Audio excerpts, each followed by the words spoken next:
Coming up on the summer roast, me and Das talk some footy for 40 minutes of just nothingness. We absolutely love it. I give my top 10 highest stocks in the AFL. Then we get Tommy Flannas from Flannas Cricket on to just update, preview the upcoming Ashes series. Me and Morgs talk about the NFL at the end, and we got Futurama in here. You know where to find us, at 100k Sports, Apple, Spotify, YouTube, Instagram.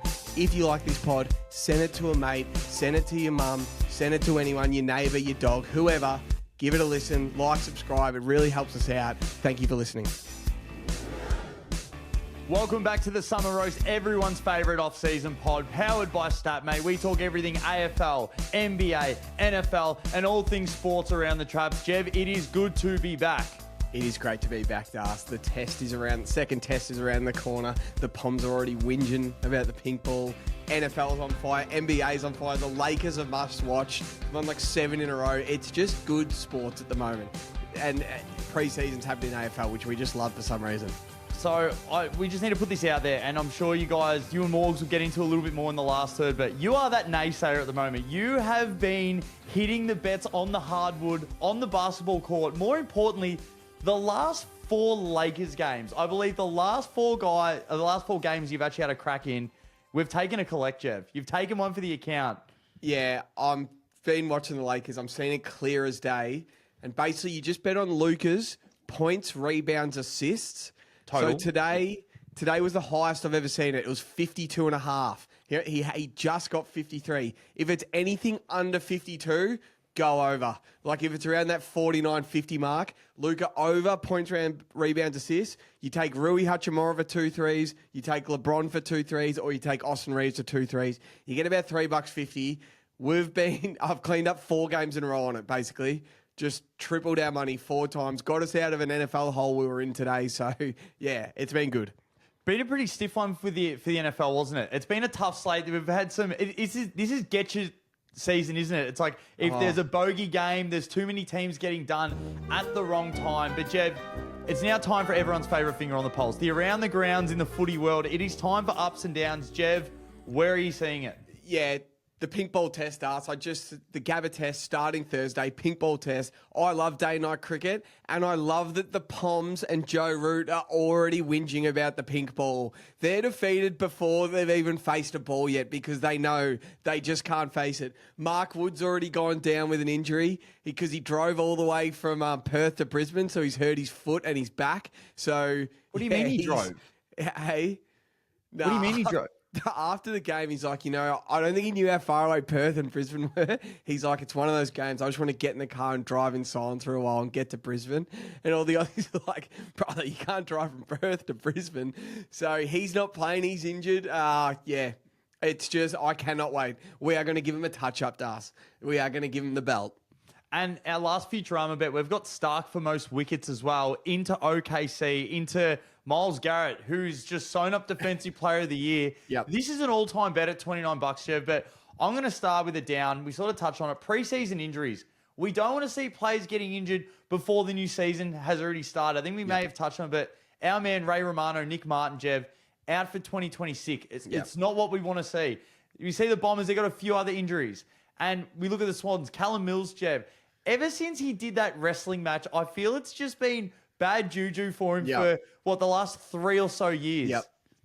It's just unbelievable. It's just not what we want to see. So if everyone can just sharpen up, and that's why the only thing that I've got my hand on my heart at the moment, I was going to say it the other week, it's usually ACL season at the Blues. I don't want to give us bad juju, but again, like if we can just get through happy, healthy Christmas and everyone come back fit and firing, that's what we want. So down, no preseason injuries. How hard would it be for Nick Martin? It's Monday, December 1st, as we're recording this little bit, and it's still 2025, and he's already missing the whole of 2026. So he has to go through a whole year to hope to play in March 2027.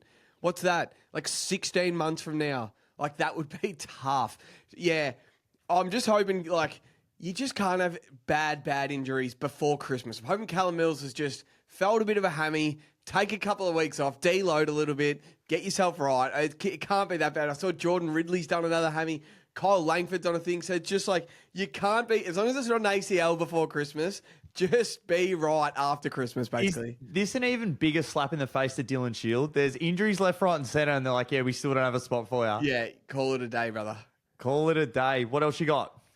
Down. Melbourne's weather, Das, is dog's ass. Doggies. It is dog's ass. Oh, my God. It is freezing, pouring rain. I'm sick of it. I don't want to be the weather whinger, but I like when the sun comes out in summer.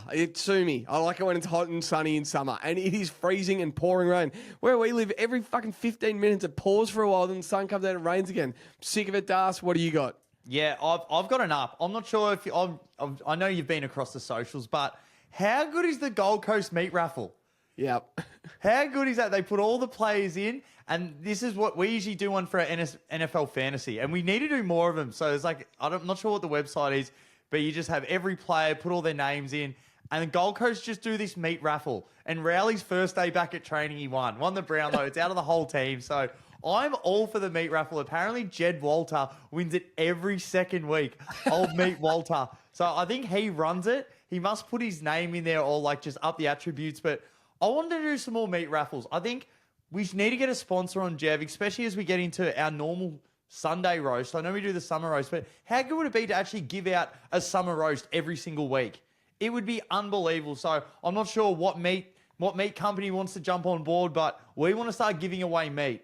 Or if you guys don't win it, then we just get to eat it. So I'm all for the meat trays. Yeah, I love your idea, but how are we getting meat trays to people? I don't know.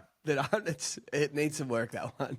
Up for me, Das. NFL season. Had an RDO on Monday, just locked into the games. The whole season is wide open. The Bears are the 1 seed in the NFC now because the Rams lost to the Panthers. The AFC is wide open. I love the Chiefs, but it's looking like they're going to miss the playoffs. So then who do you trust? Are you back on the Bills, but they can't throw the ball? Their O-line can't stand up. I don't know who's winning the AFC. I would not trust the Bears to win the NFC. I still like the Rams, but it is wide open. If you're a Rams supporter, as you are, you'd like to think just make it to the Super Bowl and we can win it this year. Like, just get there, and it's our best chance to win it in a long time. So, yeah. I think the only way you can look at it at this time of year, coming into it, whoever's the healthiest. Yeah. Like, whoever's the healthiest, you almost just have to bank them, or the teams that have been at least in the playoffs. Like, yeah, the Bears have come in and they're pretty healthy, but it's like, this is their first playoff run in a long, long time. So you feel like they might get a few wins, even if they get the 1 seed, and then they probably get knocked out in the NFC Championship game. But it's been, as you said, it's been awesome. It's been tough to bet on. Oh, I saw the slate so clearly today and just came out with no winners. I had the under in Cleveland, San Fran, that hit. The under in Pittsburgh, Buffalo, that hit. I had Texans money line, that hit. But I had the Rams in one bet and Bronco. Oh, God. It's hard to get a multi at the moment.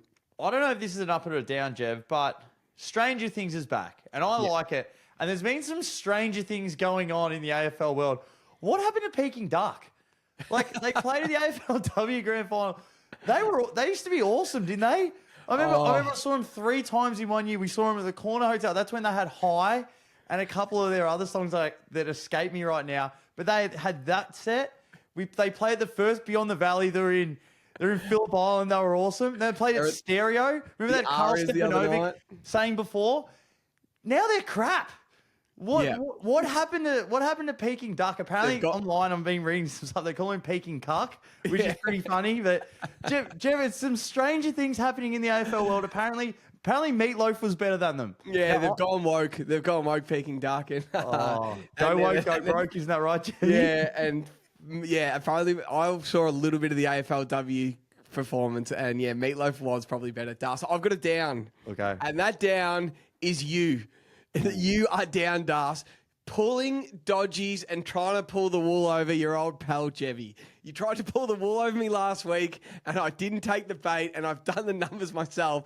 You are a dodgy bastard. So you gave me the line of 27.5 for Charlie and Harry goal kicking next year. Mm-hmm. But you took out years. You only did a couple of, you did the last 3 years, but not including the last one. You're doing all these dodgies and you made up your own numbers, tried to pull the wool over my eyes. I'm like, hang on a minute. The last time Harry was the main man and Charlie was injured, he won the Coleman medal. So I'm like, when was that? 5 years ago. So let's just do the last 5 years without pulling any numbers out of our ass or anything. Just go those 5 years. So Harry in the last 5 years has kicked 22, 47, 29, 45 and 58. I took it out. 200 goals for 40 goals a season. Yep. Charlie's kicked 32, 57, 81, 64 and 2. 236 goals for 47 goals a year. So the line is now 7.5. I will be generous and I'll give you 10.5. I'll give you 10.5. Do you accept that line? I'm going to go through and see how many total games as well, because a 2-game season that you're putting in the 2 goals, I'm not accepting that. Again, Jev, this is what we do. We're both crooks. I came in with the best numbers, try to jump you.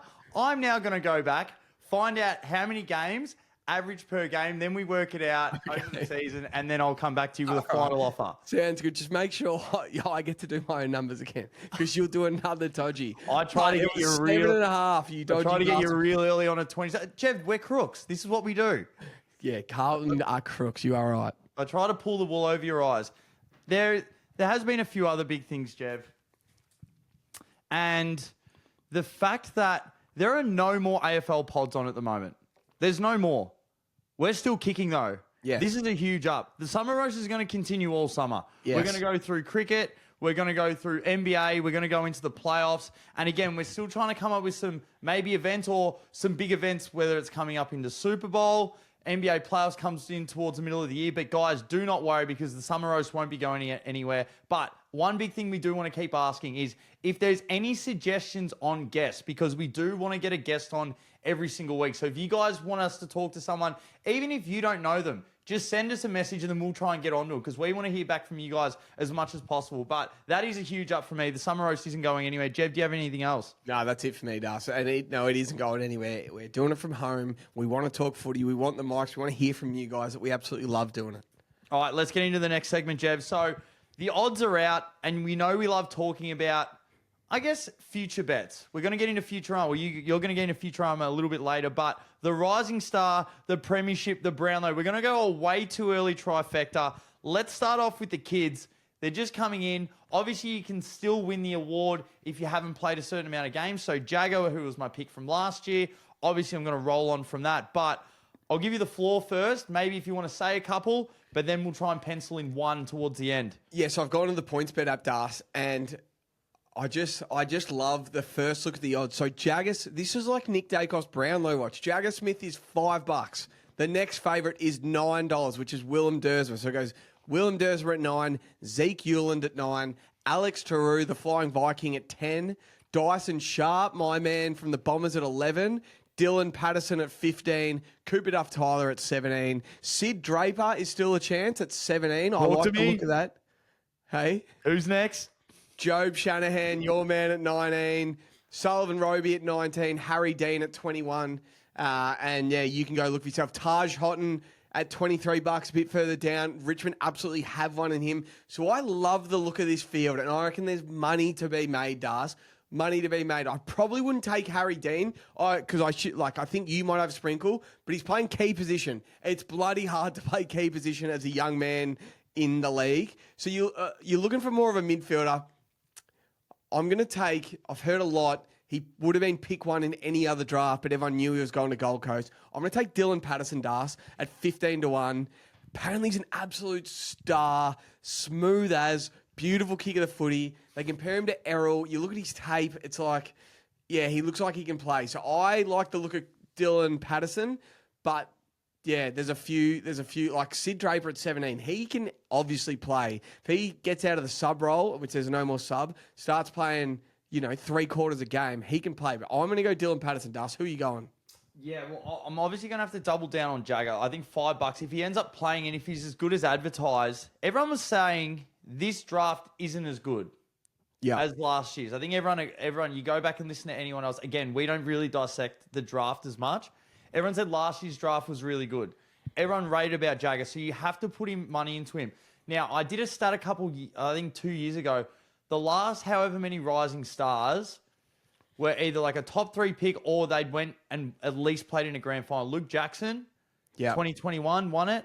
Jaden Stevenson won it at Collingwood. So you've either got to bat really deep or you've got to be one of those top 3 picks. I think the Ashcroft won it again last year, didn't he? Nah, Murphy Reid won it last year. Did Murphy? Oh, there you go. Well, that probably breaks the trend. But I've got to go with Jagger. If he's as advertised and if he can come back, we see like guys like Christian Petrarca came back. You look at Will Ashcroft came back. If they've got that year in the gym where they can actually build up a little bit of muscle, yeah, he's still a rookie, but he almost seems like he's been in the system for a year just to watch it a little bit more. So I have to take him. I love you with, I love your pick as well. You just feel it has to be someone that can impact initially. Like Dean might have a really good game from half back consistently, but I feel it's always going to go same as you look at the MVP in the NFL. Goes to the quarterbacks because they get the ball in their hand a lot. So that means you've got more of an opportunity to impact. So that's where I'm first going. Is there anyone else you like? Well, shout out to our man Tommy Sheridan. I actually listened to his pod with Kinnear Beatson, the Swans list manager, today. And he was talking about, he pre-recorded about 2 days before the draft. And he was talking about how you overthink it too much and then you underthink stuff and don't do enough research. And this is how you stuff up first round picks. And he basically, without saying, the Swans had Caleb Sarong training with them. He was a perfect pick, but they overthought it and took Dylan Stevens because he was a better runner. And then they're like, oh, I wish we sort of took Caleb Sarong. He was under our nose but they overthought it. And what he was saying as well, and this was before anyone was drafted, he was going, teams are overthinking Dyson Sharp. This bloke's a gun. Like, he did everything in Adelaide, won all the awards, whatnot. He's been playing forever. He's been on everyone's radar forever. He's like, I look at him as a footballer, a top 8 pick in the draft. And he's like, now I'm hearing he's gone 15 and beyond. I can't believe it. Whereas Sullivan Roby has only been spoken about for 2 months before the draft. And now all of a sudden he's shot to a top 7 pick. It's like, have they seen enough tape of him? Have they done enough research? Or have they just drafted the athlete? Funny enough, they've both gone to Essendon. So you now it looks like maybe one's going to be a gun and one's might, who knows? They might both be guns. But it was just weird hearing him say that after I knew what happened in the draft. And then knowing they both went to Essendon, it's like, right, they took the risk with Roby, but they still got Dyson Sharp, so it's a massive win for them. But I say all that to say I actually don't have another one. Maybe Alex Taru, maybe one of the guys that played last year. Taru, Sid Draper, or Job Shanahan. Like they all proved they could play last year, so I'm going to probably take one of those. Yeah, I definitely think if it's out of Dyson Sharp and Roby, it has to be well on Dyson Sharp. Again, this is one of those things in the NFL. If you look at Anthony Richardson, he played like 1 year, and this guy, I'm talking about this guy that was a bolter, like had literally 1 year as quarterback. AFL players, they play footy for like 18 years. This guy literally played 1 year of quarterback and went as a top 4 pick. And they're just backing him off talent, and it just didn't translate. This guy probably hasn't been playing as long in this sort of intensity. Sullivan Roby, look, he might be a star, but you got to take Dyson Sharp. But again, I want to pick Job Shanahan, but he's playing for West Coast. Yeah. And it's so hard to win these awards. Like, I know that you'd want Taj Houghton. I think he's going to be a really good player. I love him. Your neighbour, where is he? Cooper Hines, $67. So there's a lot there. But again, I'll be taking Jagger. Let's go into the next one. Let's go to weight. Before you go, Das, I've scrolled right down to the bottom. Mitch Marsh, who got drafted to the Crows, I believe. They've got the Australian flag next to him, which means they think he's the cricketer right now. And then right down the last two are Jack Ison at 100-1. Your man, Blues love him. They reckon they got a steal there. And then Javon Philippou, Chad Warner's man, who he really likes, said he likes, both at 100-1, 101-1. So, yeah. We're going to have a little sprinkle on those two. After Chatty said he likes Philippou, Jack Ison apparently was a bit of a steal. So, I'm going to say Dylan Patterson. I like you going Jagger Smith. We went to the Blues released a thing on draft night. Like, all right, we've got enough picks for Dean, and then we're expecting worst case scenario, someone bids on Ison at pick 15. Yeah. And no one did. It just kept going. They're like, fuck, we're not actually going to have to use anything here. And they were so happy that we can be like, yep, sweet, we can bring him in for practically nothing, so we can save more points for next year. The exact same thing happened with the Swans and Max King. They were ready to match any bid, and then their pick came up, so they took Philippou. Then they were still ready to match any bid. Then their pick came up again. They took Billy Coote. Then they were ready to match any bid, and it finally got to pick 49. And they're like, yep, beautiful, we'll take him there. How good's that? All right, well, let's jump into the Brownlow. Who is your early look? Now, we said we're going to predict now. So we need a player that's like top 5 in clearance, top 5 in contested possessions. So if we can preempt someone to do that it's probably not Cripps or Rowell, ideally. I'm not sure where you want to go, but we have to keep that in mind. So whether it's a Sarong, I don't know, but where do you want to lean with it? I'd never bet on Sarong to win the Brownlow, but I'm looking at I just can't take Nick Dacos at $6. I just can't do it. Like the last couple of years, he started a little slower. He's gone out to about $11. Get him then. Yeah. But is Bont a year too old? Maybe. So I'll go through. So it's Dacos? No. Bont a year too old? Maybe. Matt Rowell, I don't like him back to back. Bailey Smith? No. Nasai Wanganeen-Malira to win the Brownlow? No. I'm going to say no. Caleb Sarong? No. Noah Anderson? Maybe. Zach Butters, I'm going to lean no because it's the year from hell. Bingo. Finn Callahan, 26-1 for me, Das. Yep. He feels like the pick for me. I think he's about to turn 23, 24. He will be up there in clearances, up there in contested possessions. His game is flashy. He's like a young Bontempelli. He's going to add more goals to his game. I'm going to go Finn at 26-1. I like it. I'll go with a smoky first. So there's a few here that I'd like to dabble, but nothing that I'd really want to like push into. Of course, being Carlton, like you want to back your boys. Sam Walsh 81, but again, I'd just take that as a single. All these guys here that I like. Ed Richards had a pretty good last year. Do I think he can probably win the Brownlow? Not sure, but I don't mind that as a cash out. Hayden Young, if he can stay healthy, but one I love. Big game John Newcomb. Okay. $67. He's a contested beast. Yep. He's second half of the year. Yep. When we watched when Will Day was gone and he's pretty much playing by himself, there was just scraps in the middle with him. Like he was in there extracting every single footy. The only bad game was it wasn't even bad, but essentially the prelim when Paddy Dangerfield just went unconscious for the entire game. But how do you feel about that at 67? Yeah, he was thinking about contested possessions and impact on games. He was like kicking goals 15 as to well. 1. 15-1 last year, so I can't believe you're getting 67. Yeah, I like it. And then as we know, you're going to be top 5 contested possession, top 5 in clearances. That is a great bet right there, Das. Do you have another one? One of the Swans boys. I think they're going to be really good, but it's so hard. Like you see, the three of them are grouped together. They're all $41. Chad, Errol, Isaac. So how does one of them win it out of the three of them? Don't know. Hugh McCluggage is just getting better. Will Day, I can't trust. People love Max Holmes. They think he's the best Geelong player. 51, that's not a bad bet. If they're going to be as good. Yeah, I actually don't know, Das. I seriously don't know. What are your thoughts on this, depending on the role? Now, we know that Lockie Neal was able to still win a Brownlow in this Brisbane side. Yeah. Seeing what we saw last year, if he's able to increase his workload in the middle, Zach Bailey at $301, call me crazy, Jev. I think if he can play that role, the Norm Smith was around his neck. 3 goals, 6. If he just shoots straight, that's his. That game against Fremantle where they had to win, where they lost a couple, he played in the middle and he tore it to shreds.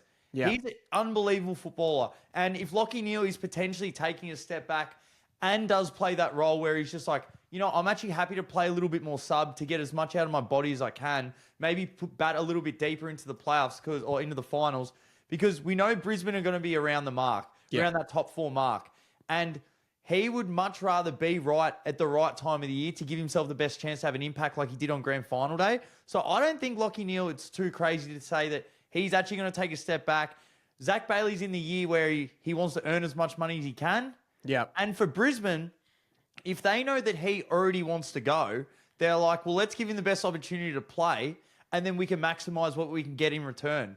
Like if you have the Zach Bailey now compared to a top 10 player in the league, Zach Bailey, they're going to get so much more on the kicker on the way back. So $301, I know I'm not comparing him to Isaac Heaney. Isaac Heaney was $251 before the season. We're like, these sorts of players are worth a sprinkle. Guys that can have massive impact on a game. So I like Zach Bailey at $301. I'm not putting him in this multi, but I'm taking him on a single bet. He strolled into All-Australian last year. Like, All-Australian, should have had Norm Smith.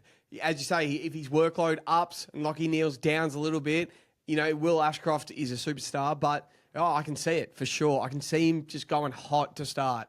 Is it crazy? Like, he's $301. Ashcroft's 34 and McCluggage is 34. Like, that price point is just ridiculous. Yep, I hear you. Like, it's ridiculous. But if we're going to pencil in one, obviously we have to take a bit of chatty after speaking to him last week. I will be. $41. I'm going to put him in this bet. I'm going to put Chad in this bet. So far, I've got Jagger and Chad. I've got Dylan Patterson and Finn Callahan. And finally, the premiership winner. So I'm interested to see who you're going to go here. I'm going the Swans. I've said it before. I'll say it again. I'm trying not to be too biased. It's going to look exactly like Collingwood, except we didn't get the premiership. Collingwood won the flag in 23, finished 10th in 24, had that bit of a reset year, bang straight up to the top 4.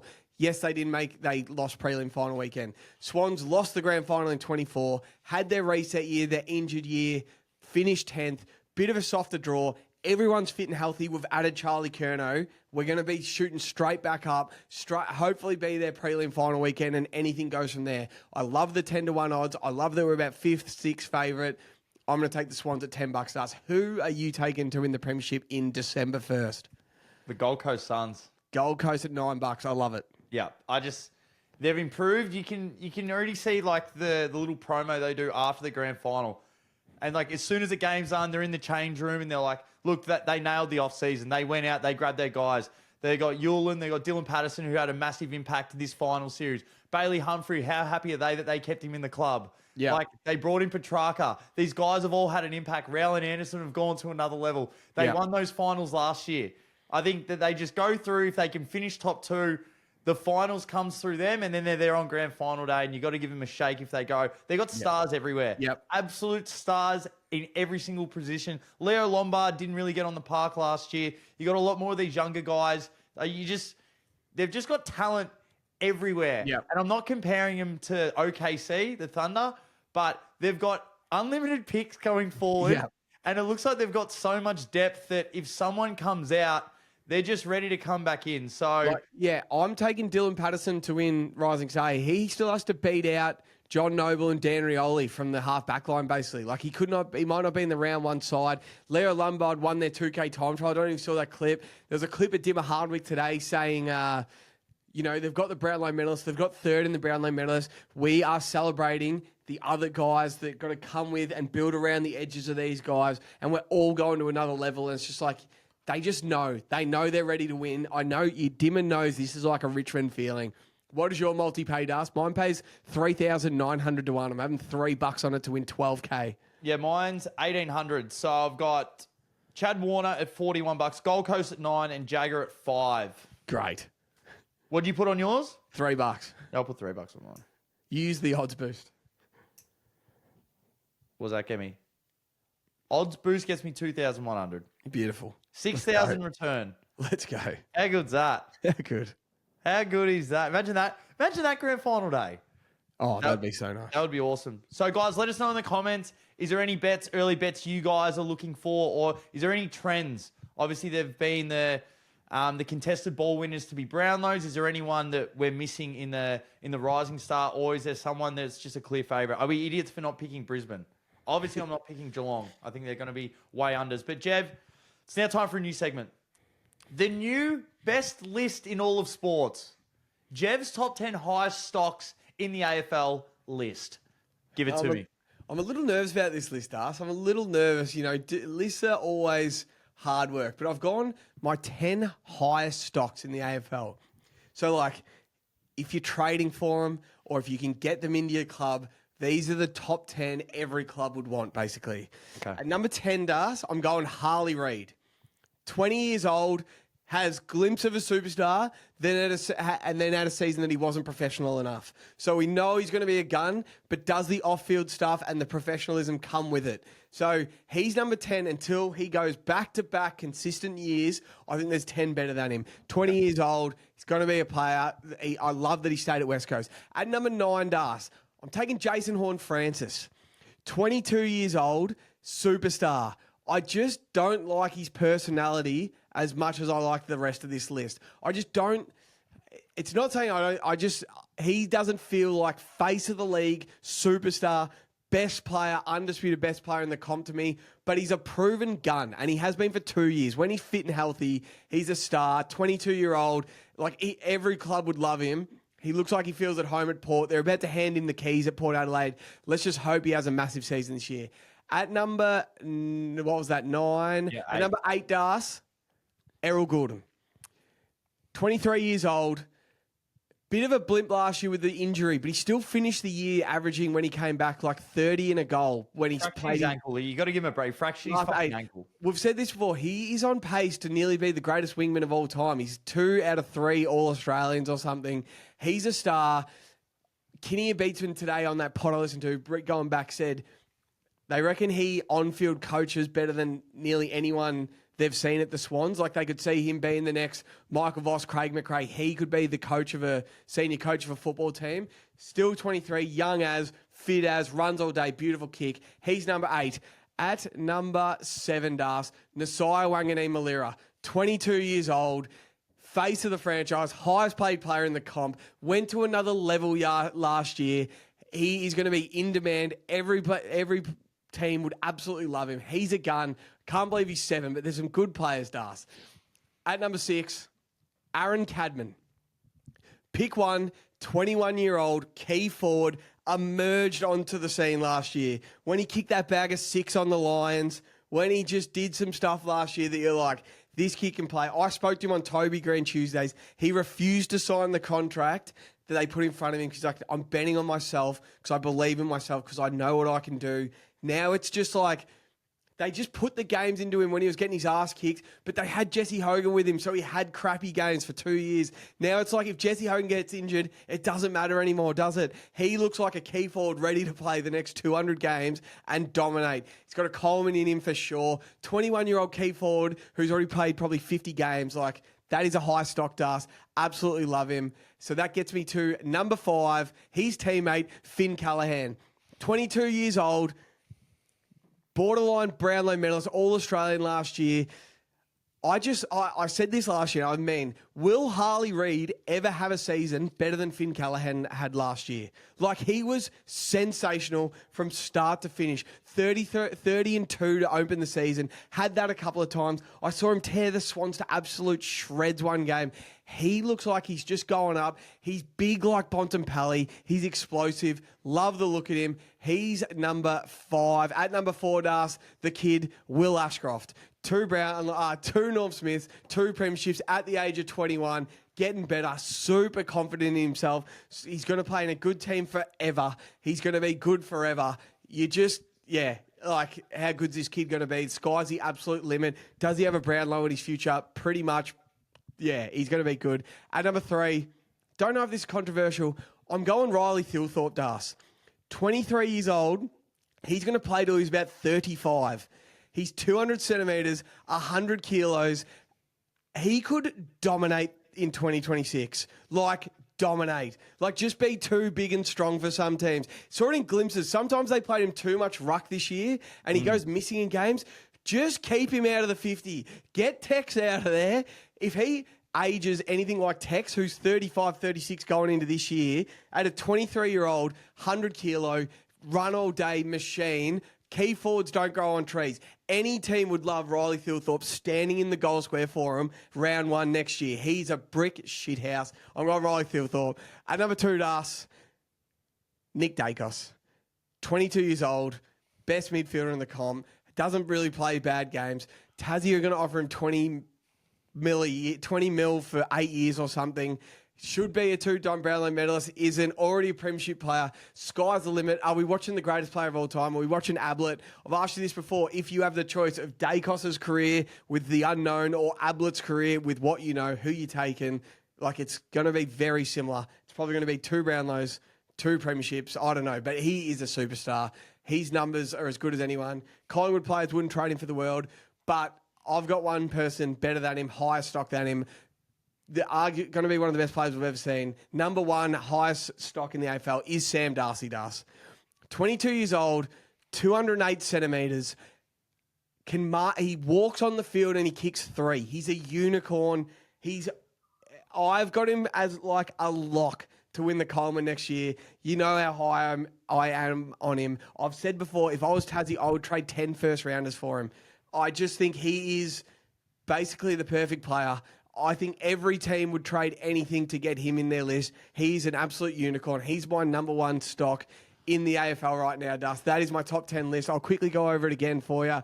10, Harley Reid. 9, Jason Horne-Francis. 8, Errol Gordon. 7, Nasiah Wanganima-Lira. 6, Aaron Cadman. 5, Finn Callaghan. 4, Will Ashcroft. 3, Riley Thilthorpe. 2, Nick Dacos. And 1, Sam Darcy. Where do you agree? Where do you disagree? What do you reckon of the list? Well, before you started, I was going to come back to you and say, all right, because I wasn't sure if it was a little take about all of them. I wasn't sure where the list was going to go. I was like, all right, but if there's 10 of them, I need you to hitch something that you're going to put your trailer to all year. And you've gone in and said that Darcy's going to win the Coleman. Yeah. So that's the one that we're going to hitch ourselves to, which I absolutely love. It's a good list. I'm not going to lie there. You know what sprung out to me? The fact that they're all like 22 and 21. 22. So that's what scares me. And I feel that the league is in such a good position. Yeah. Finn Callaghan, I really think, is going to thrive with Clayton Oliver in the side. Yep. I think that, I know, they maybe lost a little bit of speed in Darcy Jones, but I feel, do they going to get more contested this year? Like, tougher. How else are they going to change their game? Yep. Even more contested and, yes, a little bit older. Like, Hogan's getting older. Toby Green's getting a little bit older. Sam Taylor, they're going to be like those old, tough veterans. So are they just going to be just the bullies of the league when you see them? So their game's going to be a little bit different to how they go through. I like Jason Horne-Francis. I think he's in a really bad spot now. I think that he's in a bad spot, whether it becomes into injuries. Again, you're not taking any draft picks on. Like, you're not trying to get better. Port Adelaide, they've pretty much said to you, like, hey, we're happy with the team. Yeah. We're happy with not making finals. Yeah. Zach Butters is going to go. He's going to be on the way out. So it's probably a blessing that he didn't get the captaincy. Yeah, Harley Reid, I feel the West Coast are going to be on the up. And we might not see the best of him. Remember, everyone used to say that a male's peak is in when they're 27, 28. Yeah. I think that's when Dusty was peaking. Maybe that's when we see the best of Harley Reid. Maybe it's just give it another 5-6 years. Yeah, and just let him mature, let him fuck up, let him become the man, and let him just turn into that body. And his peak, he might have like a 2-3 year span where it's like Harley Reid's untouchable at the moment. So it's a great list. Call. Maybe his career looks more like Dustin Martin and Dane Swan, where they were good, but then when they hit that, they finally just got over that. They're still party boys, but they hit their male peak and just dominate for a couple of years. Great call on Jason Horne-Francis. Tell you and he gets compared to this player, just feels a lot like Nathan Buckley. I was going to say this when you were taking, I didn't want to go over you. I'm like, this is Nathan Buckley. Where he started at the Lions, Nathan Buckley, went to the Pies, never won a flag. You know, they built around him, but it's like he's probably going to be one of the highest paid players of all time. He could be on $2 million a year for 10 years because he could be all that's left Jason Horne-Francis. They don't want to get rid of him. And it could be like Shane Crawford, Robert Harvey. I know Shane Crawford got one at the end, but like he's there forever. He's in the top 10 players in the comp forever, but he just never wins the flag and he's never good enough to get a team over the top because he's taken all the money because he has to. So, yeah. With Will Ashcroft, whether he's not spoken about as peak as maybe like a Dacos in the end of the day, but he has arguably the greatest opportunity to build the greatest resume of all time. Yes. Like just if he pinches 1 or 2, so he only needs... Could walk off with 6. Yeah, he needs just 2 peak seasons. Yeah. And then he's got 2 Brownlows. Then he's the same as Fife, he's the same as Ablett. You can just put him in that category. And then he's got the 2 norms. If he can stitch up a couple more... He's already got goal of the year. He got a goal of the year from the pocket. Yeah, imagine he's 5 premierships, 3 Norm Smiths and 1 Brownlow. Like that is not out of the realm of possibility. And got like a goal of the year. Was he the rising star as well? Number 1, like he's... Yeah.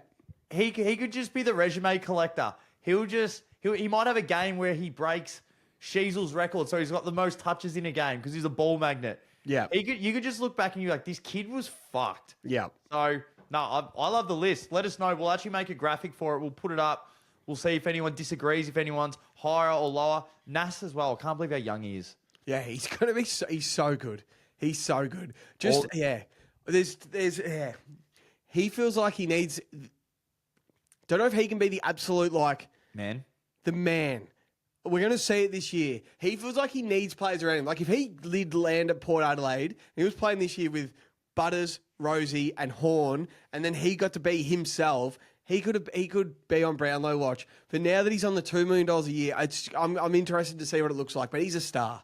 I'm interested to see how I think Ross is going to find a way to look at some of the teams with the greats. I know West Coast had Judd, Cousins, and Kerr, but the amount of role players other teams had to able to let him shine, and what they do or what game plan they put into to like every time he gets the ball in his hands, it's magic. So it's like, how can we create as much space as possible for him and just build a team structure around him? And De Koning being so good in the ruck, so agile. I guess that's the art of coaching. Like, how can we free our guy up as much as possible? Look at Golden State. It's like, how can we give Steph half a second to get a shot off? Like, I think there's going to be a lot of wrinkles they put into the game. You look back at Ross Lyon when he won Brownlows with Nat 5. The first thing Nat 5 did when he won the Brownlow, he thanked Tendai Mzungu and Matt DeBoer because they just did all his defending. Can you see, like, Nass's line up at half back, but he's actually playing full forward and he's running and getting 2 possessions on his way to free himself up to finish the goal. He gets up Brownlow night and the first thing he thanks is Mitch Owens and, I don't know, these guys running defensively for him, you know, Mason Wood and stuff who just do all the dirty work so he can just run around on his own, sort of like Ablett Jr. did. So it's going to be so good to watch him at the Saints next year under Ross. You know, he did that go route and then he got obviously the go-ahead goal. Imagine he starts at half back and they know that the forward line's pushing up into a stoppage. And it's just like a both way. He runs straight past the stoppage, hoping that they get it, and he's just running deep. Clear this pocket, have the full forward stay in the square and all the forwards are up at half back. And that's NASA's space there. Just kick it out in front of me. And he just goes. He just preempts it. And then they go forward. Hopefully De Koning wins it. I just think they can do some special things. Jev, that was awesome. That was 40 minutes. All right, we're now joined by Swans Nuffy and Cricket Nuffy and a good mate of mine, Tommy Flannas from Flannas Cricket. How are you, Flannas? Good, Jevy. Good, Morgs. It's Ashes Eve. No better time of year than now. Are you absolutely pumped? We're going to get into it. We're going to ask you some questions later, but let's just talk about the Swans. How excited are you about the Swans? I know you're in Ashes mode, but Schwannies. Yeah, well, we've got Big Charlie coming in, don't we? And he's a serious proposition for any defences in the AFL. Marty is no longer the number 1 key forward. He jumps down to 2. Logan McDonald and Hayden McLean become 3 and 4. So, yeah, good luck guarding that. I spoke to Chad last week, and he was saying how Logan McDonald's, he's looking fit, he's flying, he's putting on a bit of muscle, so it excites me. Morgs, I don't know if you remember this, and I don't know if you do either, Flannas. Last year at Gather Round, the Swans lost to the Pies. I think they're about 1 and 4, maybe 2 and 3. And I told Flannas the Swans aren't winning the premiership this year, and he started crying. He just couldn't handle it at round 5 that they weren't winning the flag. Yeah, the signs were ominous that night. It was pretty sad. Morgs? I love that. Hey, Flannas, you're here for something important. We got you on for a good reason. Now, I don't know if you've seen this throughout the year, but Jev has his player pyramid, the top 21 players in the AFL. Obviously, we're a little bit far out to do an AFL player pyramid. But last test, Jev did his Ashes pyramid. Now, Jev's been watching a lot of Sheffield Shield, as we know you have, a lot of Victorian Network. So it's a bit biased to Melbourne, but want to introduce the most important segment in all of cricket. It's Jev's Ashes player pyramid for the Brisbane Test. Jev, take it away. I'll give it to you, Flannas, and you can tell me where I'm right, where I'm wrong, where you change. So bottom row, the bottom 6, Alex Carey, Brendan Doggett, Jamie Smith, Zach Crawley, Jake Weatherald, and he's coming into the Test, Joe Inglis. Crawley can obviously play, but he needs to start making some runs. He just swings at everything. Don't mind the look at Jamie Smith. Don't mind the look at Brendan Doggett, Carey, Weatherald. Nice players. Next row up, Flannas. Cam Green, Ben Duckett, Jofra Archer, Marnus Labuschagne, Bryson Cass. Don't mind Bryson Cass. Marnus looks like he's starting to get going. Ben Duckett can play. Jofra Archer has great 3-over spells, but then he gasses. Cam Green's just a good cricketer. Could be a bit better in everything. Now to the point again, Flannas. The top... Getting into it now. So we've got Scott Boland, Nathan Lyon, Ollie Pope, and Pat Cummings. Ollie Pope? Hey? What's he done? Well, he's not bad. He's not bad. You can change it. Just let me go. Pat Cummings is in there. It was going to be Vacant or Pat Cummings. He's a superstar. I hope he plays. Even if he doesn't, I just can't leave him off the pyramid. Scott Boland with a pink ball gets me excited.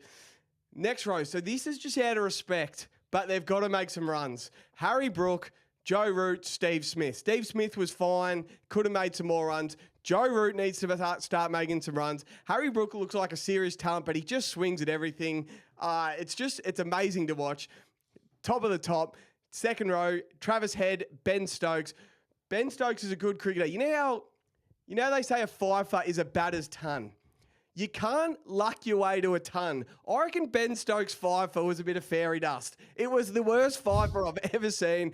Travis Head had one of the best innings we've ever seen. But at number one, pink ball, Mitch Stark. I sent it to you today, Morgs. How many wickets has he taken? 83, was it? He's taken more. He's taken like triple the wickets with the pink ball as the whole England team has combined. He's an absolute freak at the Gabba. He's just a superstar. His bowling in the first test was sensational. So that is my going into the second test pyramid finals. Can I get your thoughts, please?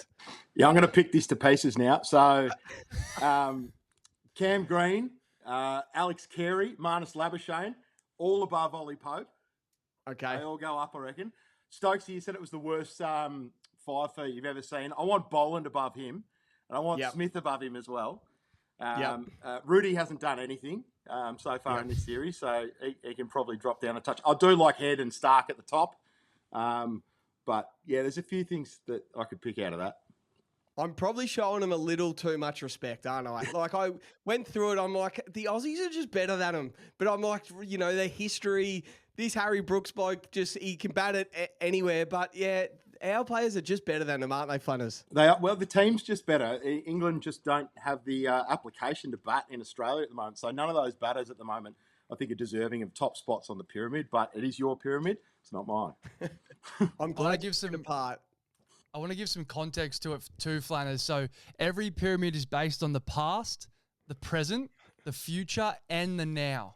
So like Ollie Pope, the talent is there, and that probably slides into Jev's thought process. Maybe that's why he gets a little higher, but the results just aren't there. Can I pull you up, Flannas? Why are we pulling Carey up? What's Carey done? Carey's been a magnificent gloveman for the last a very long period of time. His batting's got better and better every year. He's a leader in that team. He rarely makes a mistake whenever he's called upon. Tough situation with the bat. He's there. He plays a significant role whenever we're under the pump and he comes in at 7. Or, his keeping is just flawless, next to flawless a lot of the time. So I think he's a high-quality player. His numbers may not, and his style may not, have him up in the Gilchrist, Haddon sort of areas in terms of Aussie cricket fans and how they revere him, but I think he very much should be. No, you've sold me, mate. I love it. So you just love cricket, don't you, Flannas? So you've got at Flannas Cricket on Insta now. Are you just all over every bit of cricket? So I'm just the Australian men's test side, if I'm honest. When the tests are on, I know what's going on, but I'm not all over the Shield, the one days, the 2020s, the women's side, the rest of the world. I keep up with the scores a little bit. Are you all over everything? I'm across a lot of it. As we go down to a domestic level, it's mainly Victoria. I'm not sitting there watching South Australia versus Queensland. But yeah, the Vicks, I'm across pretty much every ball of the Sheffield Shield. Even if I've got work to do, I've got that on in the background in the screen somewhere. The 4-day stuff, that's the feeder to the test side. So if you want to see who are the next ones coming in, or if there's some bolters, some young players that are making their mark, that's where you're going to find them. The short format stuff, I watch a fair bit of as well, but not as closely as the Shield. I feel like Test cricket, Shield, and then the shorter formats come after that. And I love the women's game as well. The Australian women's cricket team's been unbelievable for a long period of time. And, I went to school in the APS and scored Meg Lanning. She was the first girl to ever play APS first 11 cricket. I think she did it in year 9 as well. So I've had that kind of link to women's cricket since she came onto the scene, and I've always followed her, and then her being the captain of Australia, her and the women's team very closely. All right, so let's preview the test that starts tomorrow. Yep. When you listen to this, it might be today. Starts on Thursday. So what will the Australian 11 look like? How do you expect this test to go? How many days is it going to last? What do we need to keep our eyes on? Will we see a ton with the bat? I just want to hear your preview of the second test, Funners. All right, do you want me to just keep rambling? Because I can go for a bit. Mate. All right, so the 11, Inglis is going to play. That's been confirmed, and it's great to see him get his first opportunity at test level on home soil. And for those who haven't watched much of Inglis. He's very well equipped to have success in Australia, particularly at the Gabba. He's very dangerous, particularly in the middle order where the ball softens a bit. He's used to the bouncy wickets in WA, aggressive player, square of the wicket, been around the test setup for a really long period of time, dominated on test debut over in Sri Lanka earlier this year. So he'll have plenty of confidence to go out there and just play his way.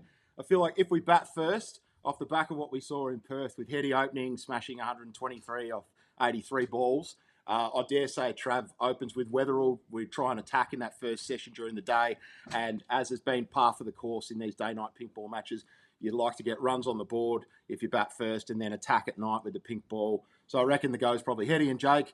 And then the boys go out there in the first session, have a whack, put some pressure on the England bowlers, put quick runs on the board, and then maybe declare late in the night, leave the Poms a handful of overs to face under lights. Starkey and Bazar just going to work on their top order with the pink ball under lights. So, but if England win the toss and we field first, we find ourselves having to face the pink ball under lights, there may be a horses for courses approach, maybe send Marnus up to the top, or even a night watchman. I heard that was speaking in the last couple of days, there's a potential to send 2 night watchmen up if the pink ball's doing plenty and we're really close to stumps. So, yeah, a lot's going to depend on who wins the toss and bats first.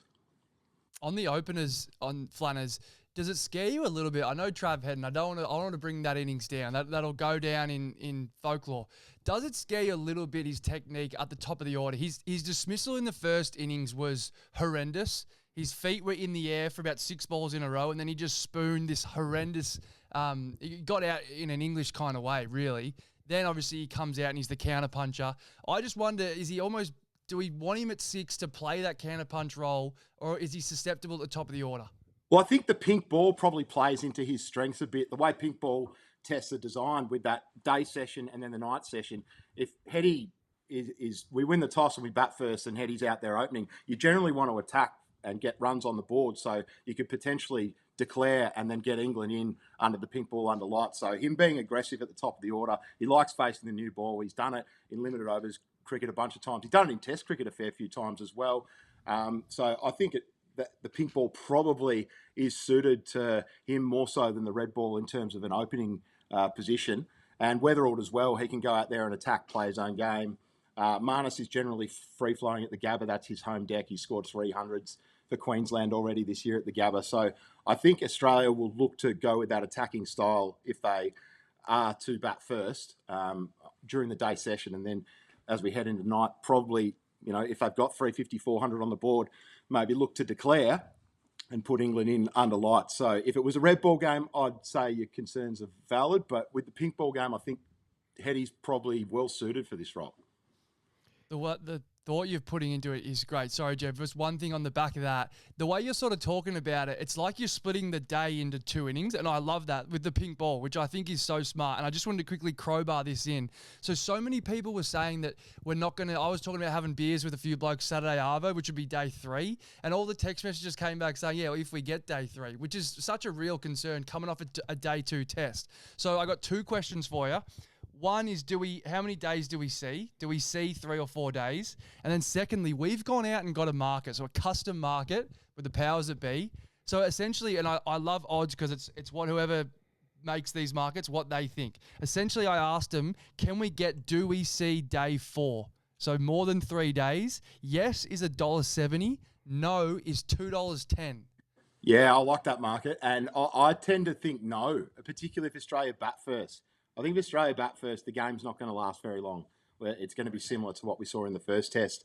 Fast, bouncy wickets. England just don't have the discipline with their batting, and the pink ball's only going to exaggerate those bad habits that they've got with their application facing guys like Stark, guys like Boland, with the skills that they've got with the pink ball under lights.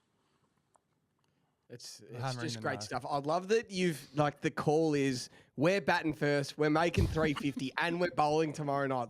You've made it must-watch TV, Flannas. Well, but if England bat first, that probably makes it a little bit more interesting. But Stark, Boland, Doggett, Green, they're all high quality. Doggett used to play for Queensland. He's played plenty at the Gabba. They can all do damage with the pink ball, even if it's the day. So, and Boland and Stark have amazing records with the pink ball, as you noted before. Stark with those in-swinging Yorkers and Bazza nibbling it both ways off the seam. And England are just so prone to throwing their wicket away and collapsing that we may not even need to go under lights. We could just knock them over during the day on day 1 and then depending on what time of day Australia come into bat for their first innings, do you proceed with that Heady and Weatherald up the top, or as has been floated in the past couple of days, do you makeshift the order a little bit and bring up a night watchman?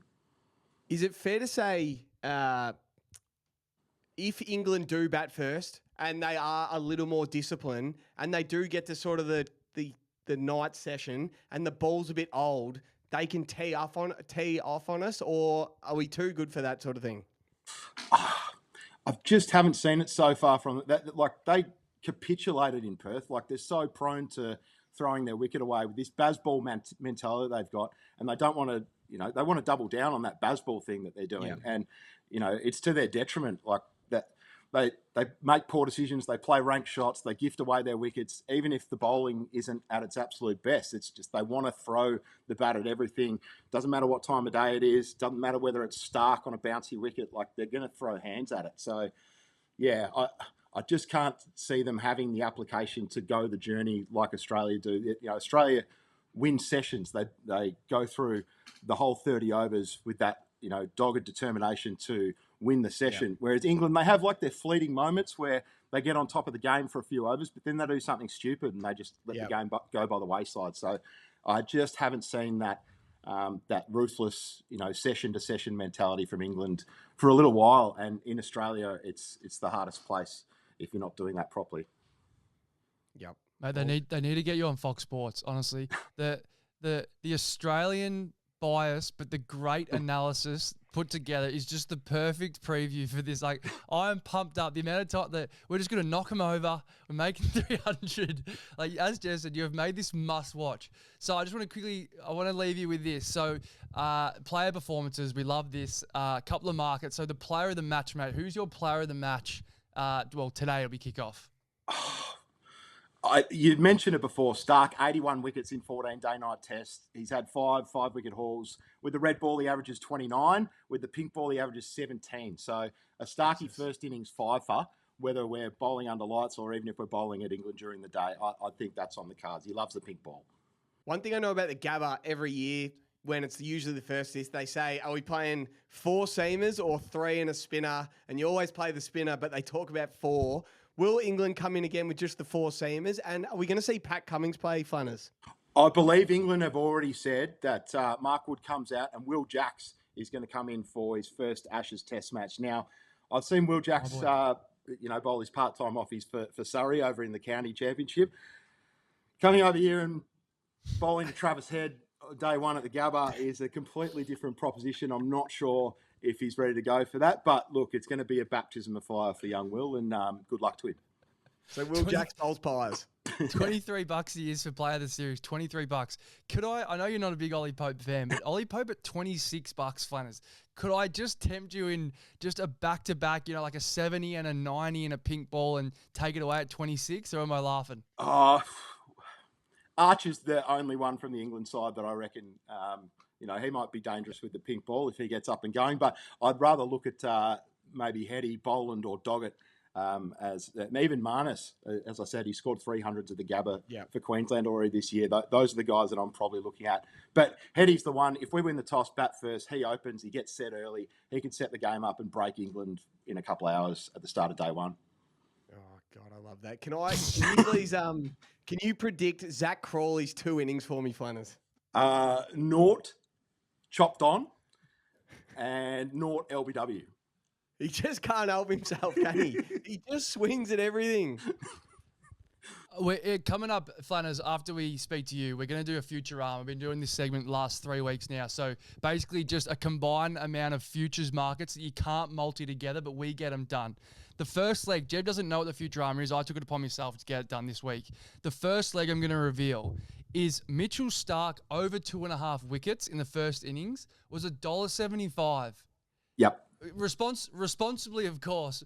Is that one of the better investments you'll make in 2025? If I've ever seen a lock, it's that. It's as we said, Starker with the pink ball, he's got 80 plus wickets with it and averages 17. So whether it's day or night, 2+ wickets, you'd be silly not to. Yeah, it's so good. Can I quickly ask you about Joe Root, Flanner? So if you listen to English media or any English people on Twitter, or you look at the numbers, he's borderline the greatest batsman of all time, right? Not here. When he comes to Australia, he's never won a test on Australian soil and he's never made 100. So we'll never call him the greatest batsman of all time, no matter how many fucking runs he makes, because I watch him come out here and fail. Where do you sort of rank him in that all-time rankings? Well, he's never learned his lesson, and he comes to Australia and he continues to try and drive on the front foot to Mitch Starc, bowling balls that are at a leg, bouncing on the up, and he's trying to get forward and drive him, and he nicks off the first slip every time. He's been doing it for a decade, so I felt like maybe this time he was going to learn and play a little bit differently, but as we saw in the first test, he's still keen to drive on a bouncy wicket with Mitch Starc bowling 140 plus. So, yeah, and until he can get that out of his game, and it's pretty late in the piece for him to do so. He's mid to late 30s now. I just don't think we may never see him have success in Australia. And if you don't do that, then you can't be regarded as one of the greatest Ashes batters of all time, regardless of how many runs you've made at home. Yeah, Virat Kohli's come here and made tons. Steve Smith can go anywhere in the world and make tons. If you can't come to one country and make tons, you are not the greatest of all time.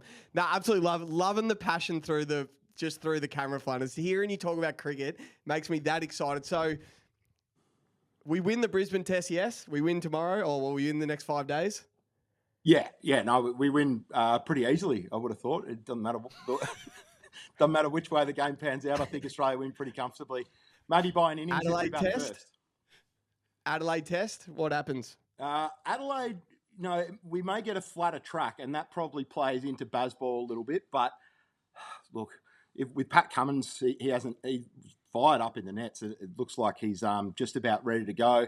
Not sure about Hazelwood, but Lyon will be keen to get into his work in Adelaide as well. So Cummins and Lyon, who haven't bowled too many balls so far in this series, they'll be geared up, ready to go. And I'd say that Adelaide is, that's their stage to go and win it for us. Hetty loves Adelaide as well. That's his home deck. Doggett, that's his home ground as well. So, yeah, I'd say, by the end of Adelaide, it's probably 3-0. 3-0. We won't need Lyon. We honestly won't need Lino. He can take the series off. I doubt we need him in Brisbane. Potentially in Adelaide, yeah, there may be a couple of sessions there where the ball's a bit soft and the track's a bit flat, and Bazball may have its way, but it'll just be in fleeting moments. The way England play, we won't see a draw in the series, will we? There will just be a winner. Like coming into Melbourne, it'll either be 2-1 or 3-0 and series over, maybe. Yeah, rain's the only thing that I think can save them. Maybe Sydney often tends to rain, so yeah, maybe that fifth test, if there's a little bit of weather around that, it may get away with a 4-0, but I think 5-0's on the cards into Sydney Swans premiership. Oh, the passion is so good. Just tell us what you're wearing for anyone watching. You got it off Marketplace today. What do you got on? Yeah, this is the 1997 Ashes Tour player worn Ansett Australia CUB player jacket. And here's a Mercantile Mutual Cup Victoria hat as well, which is some of my favourite merch. And we've got a little urn here as well, just sitting here on the set. And that's Steve Waugh's signed 99 World Cup jersey over there as well. So it's such a good setup. Yeah, we're decked out. That needs to be framed, but I also appreciate that you want to be able to wear it on Christmas Day. It did come. It came in a front case. I've taken it out just for you boys. Before we leave you, give us your boldest prediction for this test, and then the Ashes. What do we got? 4 left. Starc 10 for Mana century.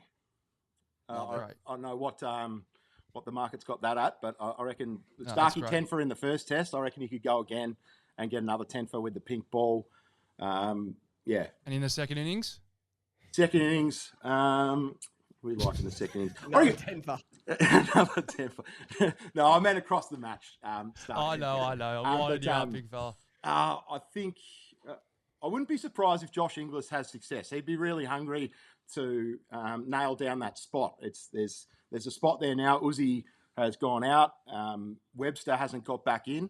It's Inglis's to lose now. He's going to get the opportunity. So, and I think he's well equipped. As I said, he had made great runs in Sri Lanka. He's been around the setup for a long time. He dominated white ball cricket. He will love the Brisbane surface. I think Inglis maybe for a 50 plus. When you said there's a chance Australia send in a night watchman if they do bat at night tomorrow night or any night, could it be Inglis and Cam Green, or will it be bowlers? Will it be Scott Boland and Nathan Lyon?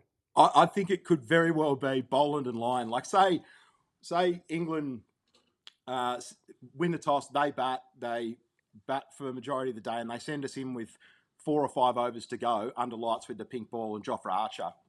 They may send Scott Boland and Brendan Doggett out there on a mission to survive 4 or 5 overs, Jeez, and stiff. then go again in the morning. That is so stiff, though. All right, Barrel, thanks for bowling your 25 overs today. Can you go face Jofra? Yeah, no, it's probably Gaz more so than one of those boys. Yeah, Baz. But you got to do what you got to do for Australia. So where do we find you, Flannas? So apart from national TV, where I see you all the time, Flannas Cricket on Insta, you're having a big crack at cricket. You just love it. You want to post about it. Is that where we're finding you? Yeah, this summer we've got at Flannas Cricket and at Tommy Flannas. You can find me on the Instagram, find me on the TikTok. And then when footy season rolls around, we'll have at Flannas Footy pumping up again with all the Schwanny stuff. Oh, perfect, mate. Perfect. It's good to speak to you, Flannas. Love you, boys. Need to get you on the big break, mate, or something. Fox Sports News or something. Good things coming for you, brother. I'm available. Come get me. We'll speak to you soon, mate. Thanks, boys. All right, it's just you and me now, Morgs. That was Flannas. The passion that man has for cricket just went through the screen. It's just good to talk to him. You and me love cricket. We don't love cricket like that. He could have spoken for another 2 hours if we let him. We had to cut him off. How good was Flannas, Morgs? 100%. As I said, the biasness mixed with great analysis. As you said, I'm that pumped. I was already excited, but that has pumped me up even more. When it was just like, yeah, so we're going to bat tomorrow. We're going to make 350 and be bowling at them tomorrow night. I'm like, that's a fucking action-packed first day. I cannot wait. Oh, God, it was good. So now, Morgs, it's everyone's favourite segment. It's the newest, the hottest segment in all sports. It's Futurama. See, episode 4, I believe. I think it's episode 4, Futurama. Geez, it's been good stuff. Except we've got Stafford MVP. He's now second favourite to Drake, mate. But I left it up to you this week. I don't know what's coming. Left it up to you. What have you got for Futurama this week, Morgs? So, yeah, was last week's is alive, is it not? Last week's what was last week's was Stark most wickets. Yeah, I can't remember. Yeah, we'll follow up on that. Yeah, so I reviewed it with Flannas. Stark to take 3 wickets in the first innings, pink ball. That is such a good bet. Like, so good. And it's more the fact that you can multi it with others. So I've gone Stark 3 wickets, Jokic MVP. So we've got Luka and Shea in that double in the first 2 weeks. So I want to sort of cover the board. Jokic MVP, I like what the Nuggets are doing, and I think the Jokic, the fatigue is gone. I reckon he can come back. Maybe there's even a little bit of a Shea fatigue, you know what I mean? Yeah. So Jokic MVP. Yeah. Ohio State to win the Natty. You called it 3 weeks ago. It's the biggest lock on earth. They've only sharpened in the last 2 weeks, but you can still get, I think it was like $2.40 individually. You can't usually multi that with something else, which is why this Futurama is so good. On board so far. Yeah, I'm in. Into Swans top 4. Oh, here we go. Here we go. Have a guess what you get for that. Have a guess. Have a think. So Stark 3 wickets. Jokic to win the MVP. I think he's third favourite. Ohio State, the biggest lock in history. And then the Swans top 4. All right. I'm going to say, I think the Swans are about $2. I think Ohio State are about $2. I think Jokic is about $4. So there we're about 15 to 1. And then Stark to take 2. I reckon we're getting about 20 to 1, Morgs. 29. Oh, 29. You are kidding. Not the same 65 that we've been getting, but so that one actually so good. So good. That went up before. So sometimes we get offered the odds whether we want to take it or not. Didn't get it. Just went straight up. And when I saw it was 29, my hat nearly fell off. Honestly, so where can we find that? That's 100K Sports Hub in the Ashes section of PointsBet. So you go to the Ashes, hit the little arrow, 100K Sports Hub, and there it is, Futurama. Here you go. So you just click cricket. And then it says all leagues, 100K Sports Hub. The match to go to day 4, yes or no? I think no. I think no at 210. You? I think I've gone back and forth on it 3 times. The way Flannas was talking is it's going to be belt to ass. They're whinging too much, the Poms. I'm going to go no. I reckon it'll be done like late day 3, but they'll get them. I agree. I just love the market. $1.70, $2.10. I put the post up. I don't know if you saw that. We had a fair few responses. It was like 80% no. So at $2.10 is a generous price, responsibly, of course. All right, let's quickly we'll wrap this up because we've been going forever. Please. But let's quickly talk some NFL. Morgs, I've found a new love in betting on NFL. I was sort of telling you about this the other week, but it's taking unders. Yep. And my theory is when you're on something for unders, when the game starts, you've won. Until you've lost, until they hit overs, you've won the bet. So last week, but I'm getting caught out. So last week, I loved Cleveland San Fran under. And because I loved Cleveland San Fran under, I took the Browns +7. Yep. San Fran won 26-8. The under hit, but they didn't cover the line, but the under still hit. I love the under in the Bills-Pittsburgh. That hit. I love Brock Purdy's under in the freezing cold. That hit. And it's like, you got to learn to just go, could this be an ugly game? Fall in love with some unders. And, because when the game starts, because the bookies want you to back overs. When the game starts, you're a winner until you're not. So I've got a couple of bets this week that I absolutely love the look of. Don't even have to look at the slate. First one, so Indy Colts are favourite in Jacksonville. I am not, so even when Indy were awesome, they always have trouble going to Jacksonville. Yep. So we're getting +1.5 for Jacksonville. I cannot bet if Daniel Jones is favourite with a broken leg. Sauce Gardner's now injured. He's out. I don't care how good Jonathan Taylor is. If you know all you got to do is stop Jonathan Taylor because Daniel Jones's legs don't give you a threat anymore, give me Jacksonville with the points at home, especially this is basically the division on the line. Yep. I think that is one of the bets of the weekend. The next one is Houston in Kansas City. Kansas City don't have their left tackle or their right tackle. I'm getting 3.5 for Houston. I wouldn't mind teasing that. Couple more points maybe, but the under in this game, Morgs. Yep. Pat Mahomes will be happy if they kick a field goal on the gun to win 17-14 and just get away with a win here. Houston cover this 3.5. Take the under. Ugly game. The Houston defense offense is still a bit sketchy. Their defense is great. Houston to cover. Chiefs and then the under is one of the best bets. And my other one in that game, if you got no tackles, Pat Mahomes has got to get the ball and just get it off quickly. Get the ball, get it off quickly. If he's not getting it to Rashee Rice because Derek Stingley's on him, maybe Kelsey. I want to know what Juju Smith's over-under is. And I reckon it's not up yet, and I'm going to ask him for their market. If I can get him for I honestly reckon it might be 9.5 yards. If I can get 9.5 yards over for Juju or 2 or 3 catches, that is him in the slot. He has to make 2 catches, 1 on third down, and he goes for 3 catches, 19 yards. If he's over-under is anything around 8.5, 9.5, I'm going to find this market. I'm getting on Juju Smith's over in that game, Morgs. They're 3-4 bets I am just eyeing off this weekend. You are seeing it like glass. I'm seeing it so well at the moment. So well. I got a little theory for you as well coming off the back. I was thinking about Sam, obviously being a Seattle homer. I was thinking about Sam Darnold. I'm like, they're going to rush the absolute jocks off him. And they did. They just blitzed him. I could have honestly played quarterback for Seattle on the weekend. We still would have won. Just played defense. Brosnan threw more picks than completions, really. Yep. So I just thought, he's going to be dumping. So he's going to be dumping to Kenneth Walker. His receiving line was 10.5. Yeah. He had it on the third catch. He had a 12-yard gain receiving. Jonathan Taylor's... So rushing... running backs with receiving yards. It's the new black. I'm telling you, Jev. Last night, I had Trayvon Henderson for the Pats over 9.5. He had 19. As soon as they feel the rush, they want someone to dump it off to. It is the best bet. Quinshawn Judkins, the Cleveland one. All Shedeur Sanders wants is an easy completion. He's dumping it off to him. That's one to look out for. Is there any lines you absolutely love early on or... Not so much lines. You just know I love futures. I went straight to futures, and I was having a look because I was thinking about the Cowboys, and I was thinking, can they make the playoffs? And then I thought, if they make the playoffs, you wouldn't want to play them. So the NFC is interesting, but I think there's more good teams. I think it's going to be tough at the top. But I was thinking about the AFC, Jev. Yeah, I wanted to ask you about this. Is there anyone that sticks out to you? And I like some value. Is there anyone that sticks out to you? Like, I'm just not betting on the Pats at $5 to make the Super Bowl. I just think that's far too short. But there has to be some value here. The AFC is so hard. So I'm a Chiefs guy. I know I go for the Giants, but I never miss a Chiefs game. I'm probably more a Chiefs supporter than I am a Giants supporter because we stink. Everyone watches Chiefs. Can you have the thought that if they get in, I actually reckon they'll win the AFC, but I actually think the Chiefs are going to miss the playoffs. They're just too far behind. They're 2 games behind, and they've got to beat the Chargers. They're already behind Jacksonville, all this.